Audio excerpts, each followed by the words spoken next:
పాత బస్తీలో నెలకొన్న సమస్యల పరిష్కారానికి కృషి చేస్తామని పశ్చిమ ఎమ్మెల్యే సుజనా చౌదరి తెలిపారు. ఆదివారం తారాపేటలోని కార్యాలయంలో ఆయన్ను పలువురు 1500 మంది కలిసి పుష్పగుచ్చాలు అందజేసి సన్మానించారు. ఎన్డీఏ నాయకులు బొమ్మసాని సుబ్బారావు, అడ్డూరి శ్రీరామ్, పిళ్ల శ్రీనివాసరావు, పైల సోమినాయుడు, ఏదుపాటి రామయ్య, మంటి కోటేశ్వరరావు, గోగిశెట్టి వెంకటేశ్వరరావు, దాడి అప్పారావు, డి హుస్సేన్ తదితరులు పాల్గొన్నారు. పశ్చిమ నియోజకవర్గం శ్రేయాభిలాషులందరూ కూడా వాళ్ళు పడిన కష్టానికి ప్రజల దీవెనలతో, దుర్గమ్మ ఆశీస్సులతో మంచి మెజారిటీతో గెలవడం జరిగింది. కాబట్టి ఇక్కడ కొంచెం ఆఫీస్ అది కూడా ఎస్టాబ్లిష్మెంట్ చేసే పని మీద ఉన్నాను నేను.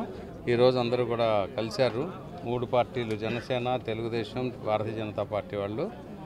కాబట్టి అందరికి కూడా ఇంకా సేవా కార్యక్రమాలు నెక్స్ట్ మంత్ నుంచి అంత ప్రణాళిక వేసి మొత్తం అసలు ఏమేమి ఉన్నాయి అనేది ఒక బ్లూ ప్రింట్ తయారు చేసి చేయాల్సిన అవసరం ఉంది.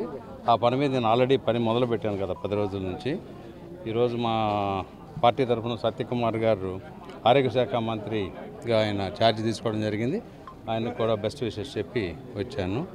ఇక నెక్స్ట్ మంత్ నుంచి అంటే అసెంబ్లీ అంతా అయిపోయినాక నెక్స్ట్ మంత్ నుంచి వీక్లీ రిపోర్ట్ డెఫినెట్గా ప్రజానికానికి ఇచ్చే వ్యవహారం తయారు చేస్తాను.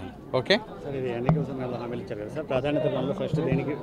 అంటే వీక్లీ అంటే ఇప్పుడు ముందు నాకు బ్లూ ప్రింట్ కావాలి.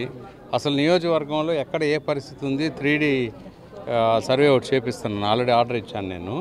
అది అయినాక ఏది ఒక ప్రయారిటీ తయారు చేసి, ఎందుకంటే తాగునీరు, డ్రైనేజీ, కరెంటు, రోడ్లు, మెట్లు ఏది కదిలిస్తే అది అన్ని సమస్యలే.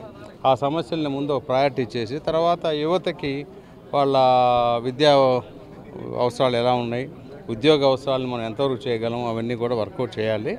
చేసి ఆ పనులు మొత్తం ప్రతి 3 నెలలకి ఒక ప్రణాళిక వేసి ప్రతి వారం దాన్ని రివ్యూ చేసే సిస్టమ్ పెడతాను.